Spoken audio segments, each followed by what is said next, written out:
All right, so here with David Benavidez and his dad / coach. So I seen that you've been getting some rounds in with Gabe, who has an upcoming fight with Munguia. And so I was kind of curious, like how that was going, what your breakdown is. It was a good sparring partner. A good sparring session. Well, a lot of sparring sessions actually. I had been trying to spar him for a while, so it ended up being perfect. We both had camps in California, fighting the same day, so we got some great rounds of sparring with him.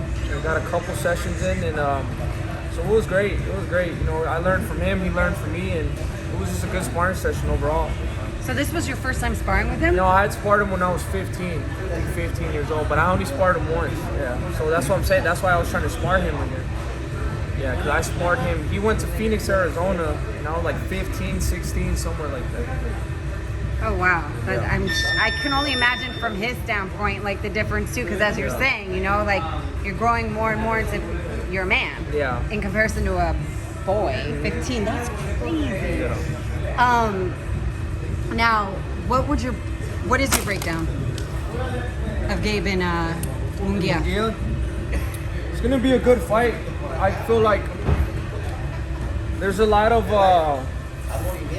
momentum on both sides. Obviously, because Munguia's undefeated, but you got to look at it. Gabe Rosado just beat one of the best prospects at 168 in a long time. You know, he beat Beck the Bully. And he didn't just beat him; he knocked him out.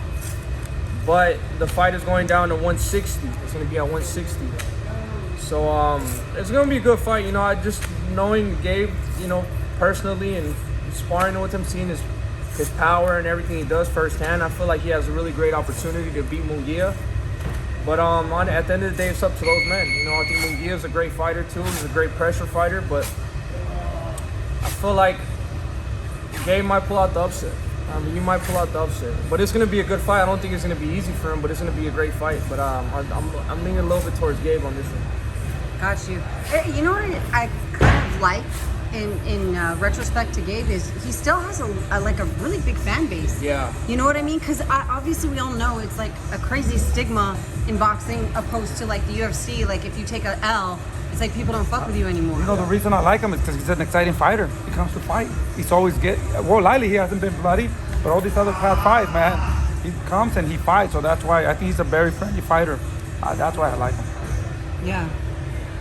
So you got some good work with him, and you are, in the end, leaning a little more towards him. Yeah, I think it's because his experience, too. He has sneaky power.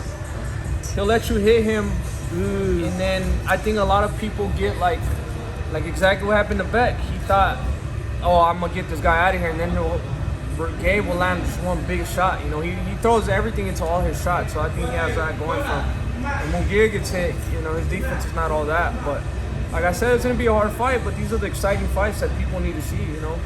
Old veteran versus a young lion coming up, so it's an exciting fight. But like I said, I think Gabe has too much experience, and he has a lot of momentum from that last fight. And so he knows how to deal with a really big power puncher like Beck the Bully, so it's going to be a good fight. I wish it wouldn't have been the same day as my fight, you know, I would have watched it, but you know, it is what it is. I think every time I fight, Dad's has a fight, so they're just trying to fucking compete with me. What's up with that? The last time I fought, they had Jaito Estrada versus Chocolatito. It's the exact name, so I mean, I think they're just trying to put the fights on the same day as me. You're like, what the fuck? Yeah. And correct me if I'm wrong, your brother's also fighting on your card, Yeah. right? Yeah, he's fighting. He's going to be co-main event. You know, I'm very excited to see him fight, too. ¿Qué onda, Puebla? So I'm very excited to see him fight. I think he's in the bathroom. Oh, okay. But he's been training super hard. I'm really proud of him too, coming back. He's working extremely hard in this camp. You know, he's looking good. He's looking solid. I'm ready to see him back. So it's gonna be a great fight. Coach, how does it feel for you to have both your boys on the same card? I'm really excited. I mean, you know, having both of them fighting the same card. Junior hasn't fought for a while, so I'm super excited.